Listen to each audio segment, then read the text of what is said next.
Seusai menghadiri sidang selebritas Nikita Mirzani di Pengadilan Negeri Jakarta Selatan, advokat senior Dr. Togar Situmorang memberikan pernyataan eksklusif yang menarik perhatian media. Dalam wawancara tersebut, Dr. Togar menyampaikan dukungan moralnya kepada Nikita yang tengah menghadapi proses hukum. Lebih lanjut, Dr. Togar juga menilai bahwa kepribadian Nikita Mirzani kerap disalahpahami oleh publik.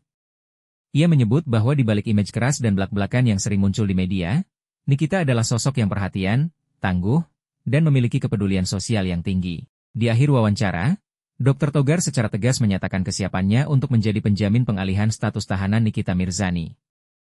Ia menyebut langkah ini sebagai bentuk tanggung jawab moral dan kepercayaan terhadap pribadi Nikita. Selengkapnya, simak pernyataan lengkap Dr. Togar Situmorang dalam video berikut ini.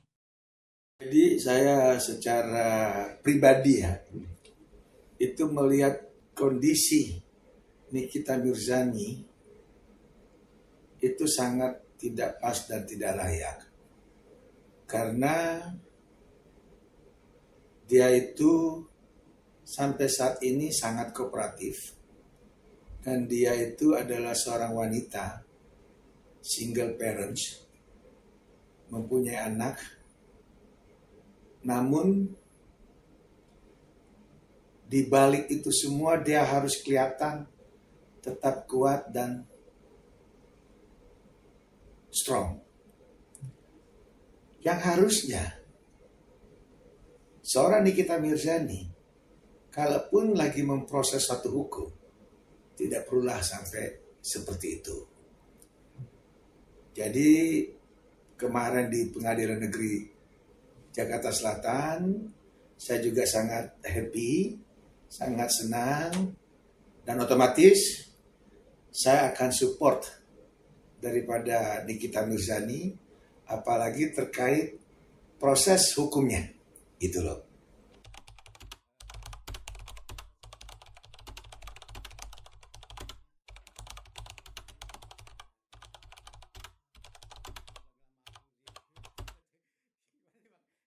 Ya jelaslah kalau manusia seorang teman dalam keadaan seperti itu terprosok, otomatis kita sedih.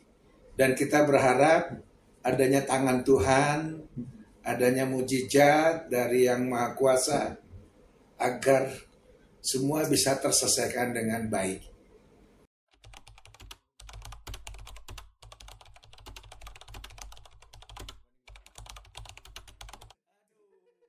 Itu makanya netizen itu kadang-kadang ini nggak bisa dijaga ya.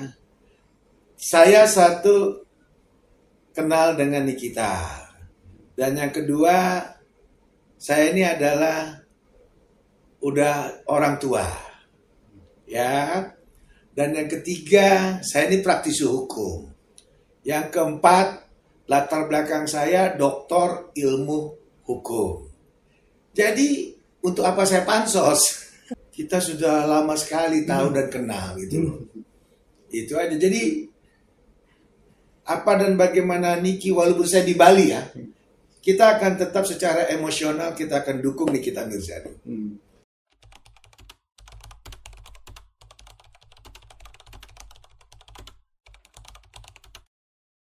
Jadi kadang-kadang orang tuh nggak ngerti atau nggak ngelihat bahwa sosok Nikita Mirzani tingkat sosialnya sangat-sangat peduli dan sangat tinggi.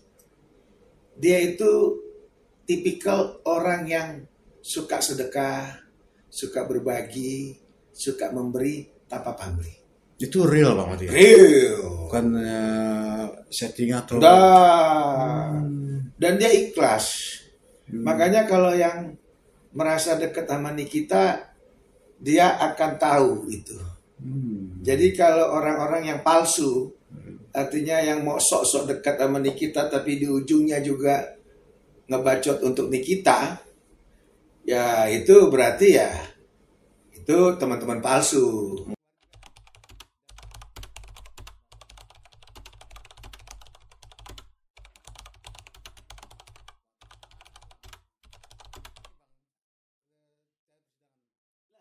Kan dari awal saya sudah bilang, dari pertama laporan polisi di Polda Metro sampai saat ini, saya udah bilang, kasus ini dipaksakan. Kan saya udah bilang, pidana itu harus ada kausalitas, hubungan langsung. Apple to apple. Nggak bisa pakai perantara. Apalagi terkait peranan pelapor. Pelapor ini didukung nggak dengan bukti-bukti dan saksi-saksi lainnya, sehingga terpenuhi syarat pasal 184, yaitu hukum acara pidananya. Gitu. Jadi wajar kalau ada percecokan di persidangan. Karena kan saya bilang juga, Bang Fahmi akan betul-betul mengcounter attack, ya kan? Dan Nikita akan habis-habisan, ya kan? Membuka kotak Pandora yang selama ini tertutup, baik proses di polisi ataupun di pihak kejaksaan. Benar Bang, sampai kemarin kan ternyata yang dibahas bukan Nikita, jadi cuma pihak lain, nggak 2 orang itu Bang, jadi sempat emosional itu. Lah iyalah, sekarang kayak saya nggak salah, tapi saya yang duduk jadi terdakwa. Orang yang dimaksud yang merancang, ya kan, lalu juga yang berperan, komunikasi aktif, ya kan, yang kenal awal, yang sering berhubungan secara instan, kan bukan Nikita. Ya kan? Lah, kenapa langsung prejudesnya ke Nikita Mirzani gitu loh. Bahkan saat di sidang kemarin secara orang awam kayak, wah kok yang ditanyakan pihak lain, apa yang, wah iya saya yang didakwa, kenapa yang ditanyakan pihak lain gitu. Berarti benar dong apa yang dikatakan Nikita Mirzani. Betul. Jadi ingat azas perception of innocence, persamaan hak di mata hukum, ya. Sehingga Nikita walaupun sudah ditetapkan menjadi tersangka dan hari ini terdakwa dalam persidangan, itu belum tentu melakukan satu perbuatan yang memang berhubungan dengan pasal yang telah dibuat dari polisi sampai ke jaksa. Pasal yang dibuat di polisi saja, awal laporan adalah pasal 368. Ya, dan juga dikaitkan dengan pencemaran nama baik berikut pengancaman melalui elektronik, kan begitu. Ditambah tindak pidana pencucian uang. Ya, kalau lihat pasalnya serem. Serem, pasangannya serem. Jadi Nikita ditahan. Ditahan itu kan hak subjektivitasnya pihak penyidik, pihak kepolisian. Tapi itu kan nggak bisa dikatakan Nikita itu sebagai pelaku, ya kan? Itu tadi kita bilang equality before the law, ya. Orang itu tetap mempunyai hak hukum di mata hukum itu, dan adanya perception of innocent. Sebelum ada putusan, nggak boleh dia dihukum. Apalagi sudah disudutkan dengan civil trial. Artinya penghakiman oleh masyarakat yang kubu sebelah ya. Ya, pemeras. Dibilang pemeras. Itu kan no make sense lah. Iya. Itu loh. Tragis ya Bang. Tragis. Dan lihat dah, polisi masuk ke jaksa polisi 20, 40, 30 plus 30. Gaspol. Masuk jaksa 368 berubah 369. Berarti secara substansi, syarat material harusnya patut diduga cacat. Patut diduga. Ya, harusnya polisi tahu itu di awal. Tapi entah kenapa di pihak jaksa dibikin P21. Akhirnya masuklah persidangan. Ya, mudah-mudahan hakim nanti mempunyai pendapat yang berbeda. Artinya dia mempunyai legal standing yang berbeda dengan keyakinan diri dia sendiri, sehingga Nikita kita harapkan terlepas dari jeratan hukum. Bisa ada kemungkinan lepas itu. Bisa, karena kan hak hakim itu kan otoritasnya penuh, keyakinan. Apalagi kemarin baru sidang pertama tuh. Yes. Ya kan? 12 jam, Bang. Sidang pertama tapi sudah sampai 12 jam dan yang datang pun waduh. Riuh itu semuanya sampai tumplek. Saya pun tadi sudah masuk di ruangan tapi karena megap-megap akhirnya keluar.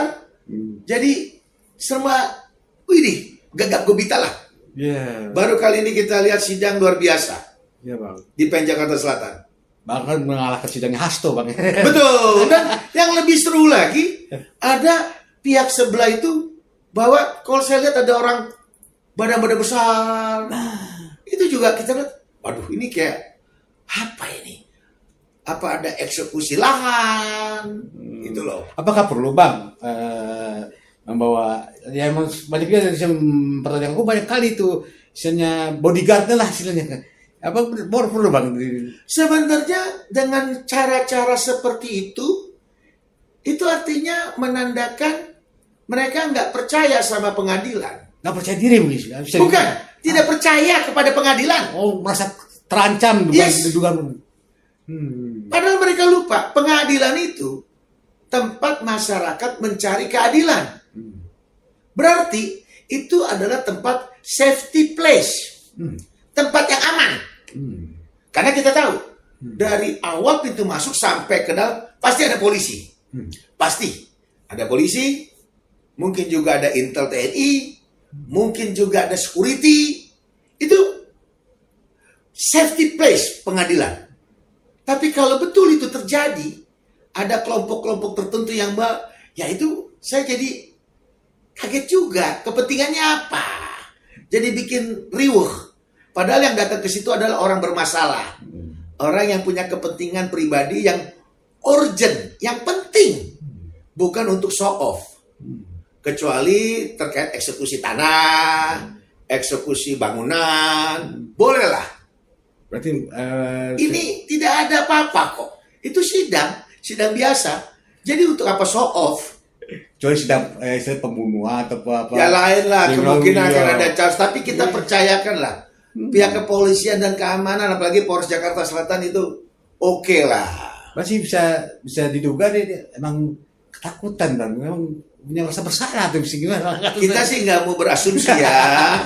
Ya cuma kalau dilihat kasat mata kan bisa konotasi gitu loh. Jadi sudah seperti demikian. Sementara nih kita sendiri kan santai, santun, dia walaupun dalam keadaan tangan sedih saya juga di borgol seperti itu, ya kan? Harusnya nggak selalu seperti itu juga, kecuali extraordinary. Extraordinary itu kayak kasus-kasus yang khusus, misalnya koruptor, pembunuhan, teroris, narkoba, itu boleh lah extraordinary kan? Atau tindak pidana perdagangan orang. Ini kan hanya dugaan pemerasan. Dan kebetulan juga pada saat persidangan kemarin jelas terbuka kan semua konteks komunikasi terbangun ya, tidak ada hubungannya dengan kita. Ini kita di pojok. Awalannya itu adalah orang-orang itu. Gitu loh. Yang mendesain, yang komunikasi, yang instan, yang ketemu segala macam. Bisa dibilang peran pembantu lah kalau di film-film. Bukan, nggak ada peran pembantu. Ini benar. Di ujung sekali. Ya, di ujung. Keseret lah, Bang. Keseret. Dengan posisi gini kan kasihan lah. Makanya kalau bisa ya adalah empati aparat-aparat baik jaksa, baik hakim nantinya. Ya, kalau perlu di ada tahanan kota atau gimana mungkin kalau tidak. Dan saya lebih setuju untuk mengangkat citra daripada hukum ini Karena kan sudah digelar nih, dakwaan sudah dibacakan, saksi korban katanya, pelapor itu kan juga sudah diperiksa. Semua sudah mendengar. Tidak ada apple to apple. Tidak ada konteks langsung ke Nikita Mirzani. Gitu loh. Jadi bisa di tahanan kota betul. Saya sangat mendukung untuk menaikkan kepercayaan masyarakat kepada Pengadilan Negeri Jakarta Selatan. Yang kemarin sempat terjadi gonjang-ganjing kan. Ya. Ini menaikkan pamor PN Jakarta Selatan lah. Supaya bukan hakimnya masih ada sifat manusiawinya tuh hebat gitu loh. Bukannya menurunkan, Bang, justru menaikkan berarti. Menaikkan dong. Karena kenapa? Itu adalah otoritas hakim yang memeriksa perkara ini. Kalau memang dia bisa memerintahkan jaksa untuk mengabulkan penundaan tahanan sebagai tahanan rumah atau tahanan kota, wah, kita sangat mengapresiasi sekali tuh. Ya, Bang, katanya juga kami udah bikin surat tahan kota katanya, Bang. Apalagi secara administrasi sudah masuk yang namanya permohonan untuk pengalihan tahanan. Itu loh. Dan saya pribadi pun kan begitu. Saya pribadi pun kalau memang diminta, kalau di luar negeri itu kan bisa dengan adanya pembayaran uang. Kan gitu ya. Untuk tahanan itu dikabulkan penundaan ataupun pengalihannya. Asal jangan kejahatan extraordinary tadi. Misalnya pembunuhan, narkoba, koruptor, perdagangan senjata, tindak pidana pencucian perdagangan orang atau hal ini kan hanya pemerasan yang dikunci dengan tindak pidana pencucian uang. Yang memang harus dibuktikan nanti. Apakah ada audit, apakah nanti bagaimana sumber uang itu gitu loh. Jadi ya wajar sih. Terjamin lah, dibikin pengalihan tahanan. Dan saya sebagai warga negara untuk seorang Nikita Mirzani, saya advokat Dr. Togar Situmorang siap membuat untuk menjadi suatu jaminan kepada penegak hukum agar Nikita tidak melarikan diri, mengulangi perbuatan dan menghilangkan alat bukti. Sementara alat bukti apa yang mau dihilangkan, semuanya sudah ada di jaksa kan? Berarti bisa dikasihkan jadi penjamin nih saya, Bang. Saya mau banget. Samping kita berteman, kedua lagi dari sudut sosial, dari sudut kita manusiawi, ya wajar lah kita untuk saya pribadi mau menjamin diri saya untuk Nikita pengalihan tahanan. Ya, agar bisa ketemu lagi sama biar dia ketemu anak-anaknya. Gitu loh. Karena kalau nggak salah ada yang kasus apa tuh? Yang bos skincare itu dihukum rendah kan? Ya. Siapa tuh? M depannya, Bang. Depannya M itu kan hamil katanya, Bang. Karena hamil, berperilaku baik karena hamil. Akhirnya hukumannya kan yang bos skincare itu loh. Ya, depannya M, Bang. Iya benar ya? Iya benar, Bang. Nah, itu kan murah. Karena dibilang hamil dan berkelakuan baik selama persidangan. Kenapa Nikita enggak, Bang? Kenapa Nikita Mirzani enggak? Padahal dia kan yang speak up. Dan terutama juga BPOM tuh. BPOM tuh sudah ditantangin tuh. Sama Nikita Mirzani sama Bang Fahmi tuh advokatnya Nikita. BPOM datang dong. Minimal kunjunginlah di persidangan. Itu bagus tuh momen BPOM untuk menjadi saksi untuk didengar terkait BPOM itu bagaimana produk-produk yang memang dianggap BPOM bermasalah atau tidak. Edukasi itu sebenarnya. Oke, Bang. Terima kasih ya, Bang. Ya. Ada pesan buat Nikita Mirzani, Bang? Jadi untuk Nikita Mirzani tetap semangat. Saya yakin kamu orang baik dan saya yakin kebenaran akan menemukan jalannya. Saya advokat Dr. Togar Situmorang siap menjamin untuk pengalihan tahanan Nikita Mirzani. Baik sebagai diri saya pribadi ataupun menjamin dengan sejumlah uang agar Nikita bisa dialihkan tahanannya menjadi tahanan rumah atau tahanan kota. Tuhan memberkati. Salam.